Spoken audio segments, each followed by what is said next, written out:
Bien, continuando con equilibrio heterogéneo, vimos y definimos recién lo que era KPS, que era la constante del producto de solubilidad, que era igual al producto de las concentraciones molares de los iones, elevado al coeficiente estequiométrico correspondiente, que se establece en la reacción en el equilibrio, siempre en el equilibrio. Pero aparece otro concepto nuevo que es el producto iónico, que es QPS, donde el producto de los iones van a poder ser calculados pero en un momento cualquiera de la reacción química, que puede o no coincidir con el equilibrio.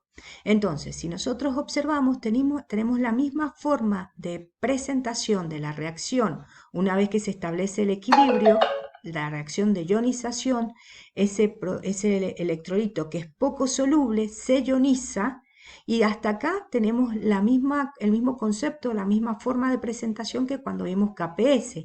La única diferencia es que acá podemos calcular QPS en cualquier momento de la reacción química, que puede o no coincidir con el momento del equilibrio.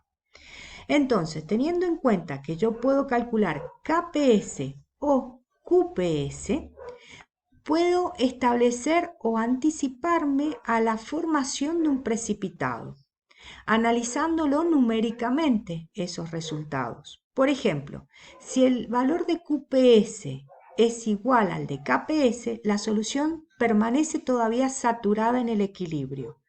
Si el valor del QPS numéricamente es mayor que el de KPS, se va a formar un precipitado.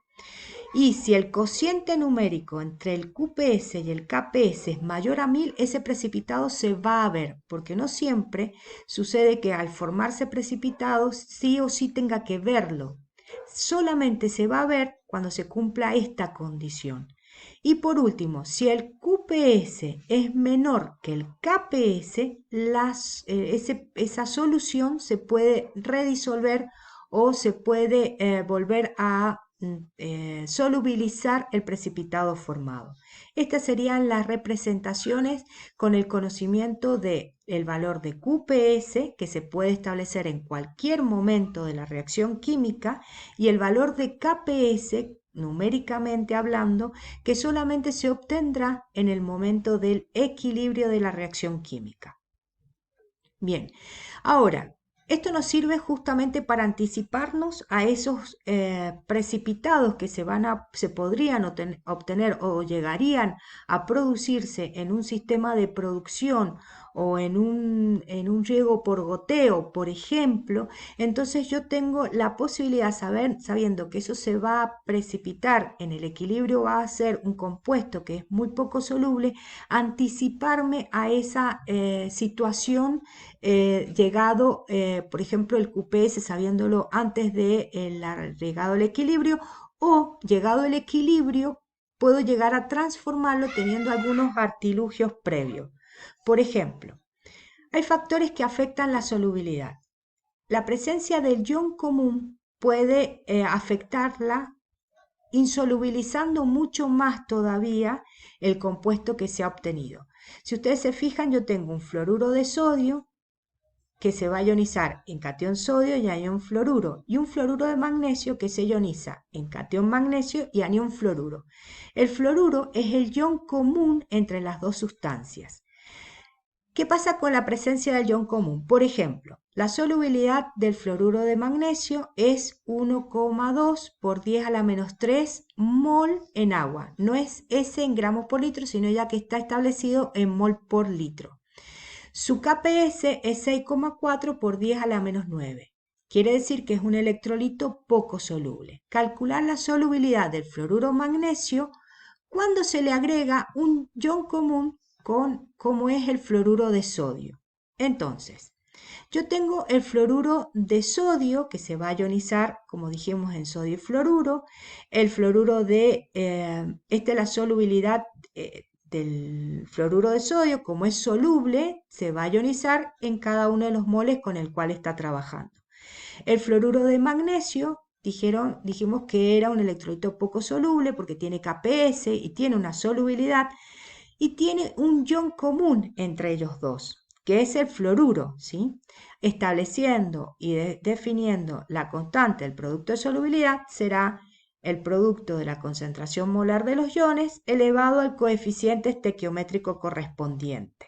Pero este aquí, que si yo pongo S, y acá tendría que ser 2S al cuadrado, pero como es un ion común el fluoruro en esta solubilidad o en este compuesto que es soluble tiene una concentración 0,1 molar. Y si es común, va a tener la misma concentración. Entonces, directamente yo voy a poner 0,1 molar al cuadrado. Ojo con esto y no confundirse que no es 2 por 0,1 molar al cuadrado. ¿Por qué no? Porque directamente yo voy a tener ese ion común y ese ion ya tiene una concentración.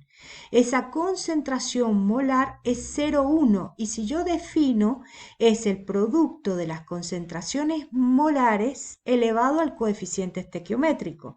Esa concentración es 0,1 y lo único que tengo que hacer es elevarlo al coeficiente correspondiente. Tengan en cuenta y tengan mucho cuidado cuando se les presenten problemas como esto.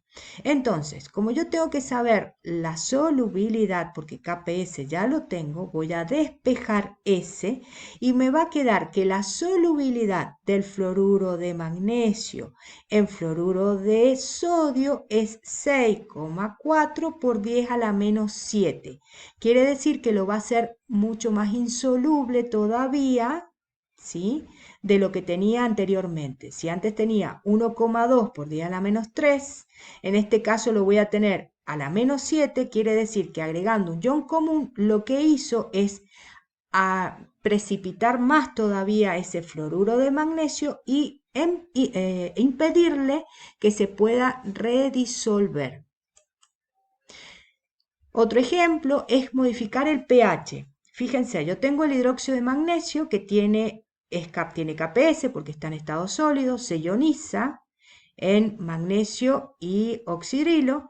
Y si yo aplico un pH de 10,52, yo puedo obtener el pOH y puedo tener la concentración de oxidrilones, que es lo que tengo acá.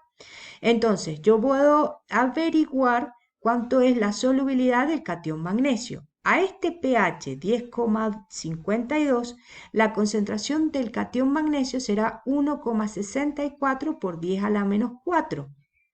Pero si yo bajo ese pH de 10,52 y lo bajo a un pH 9, vuelvo a reemplazar la concentración de oxidriliones y averiguo cuánto es la concentración de magnesio, me queda que es 0,18 molar. Significa que si yo voy bajando el pH, lo voy acidificando, este compuesto de hidróxido de magnesio, que en un principio era muy poco soluble, casi insoluble, modificando el pH, yo puedo llegar a solubilizarlo o redisolverlo. Anfoterismo de algunos compuestos. Por ejemplo, compuestos anfóteros como el aluminio, el cromo, el zinc y el estaño, al tener compuestos básicos como el hidróxido de aluminio, tiene KPS porque es un compuesto sólido, pero si lo combino con otra base, yo voy a tener el aluminato de sodio, que es una sal.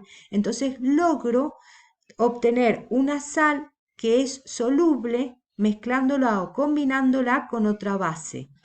Entonces tuve la posibilidad de un compuesto que era muy poco soluble en transformarlo en una sal que es totalmente soluble.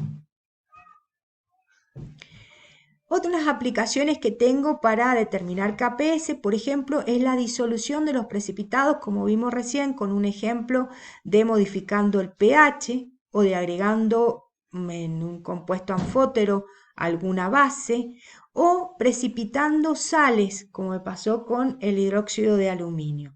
Entonces, puedo obtener la disolución o la insolubilización mayor del compuesto que había tenido originalmente.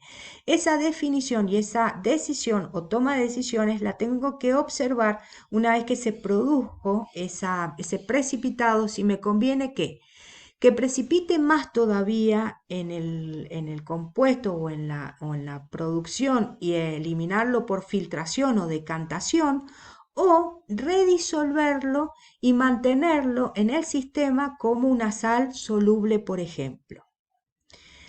La disolución de algunos precipitados pueden ser, por ejemplo, vimos que el cloruro de plata tenía un KPS en un orden a la -10, era muy poco soluble, pero si nosotros lo combinamos con amoníaco acuoso o hidróxido de amonio, vamos a tener un complejo, el de amino plata.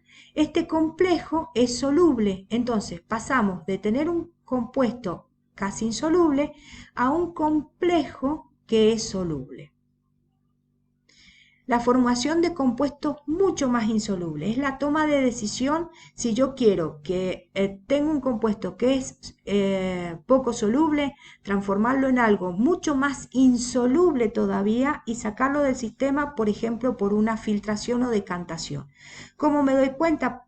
Por este KPS, que son valores de KPS tabulados ya en tablas a 25 grados centígrados. Entonces, por ejemplo, el KPS para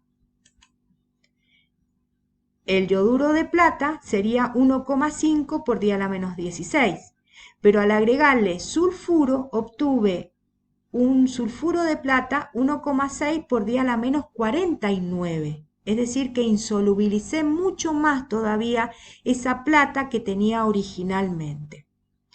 La formación de electrolitos débiles, por ejemplo, el sulfuro de magnesio, si le agrego el ácido clorhídrico, voy a obtener una solubilización de algo que originalmente era poco o casi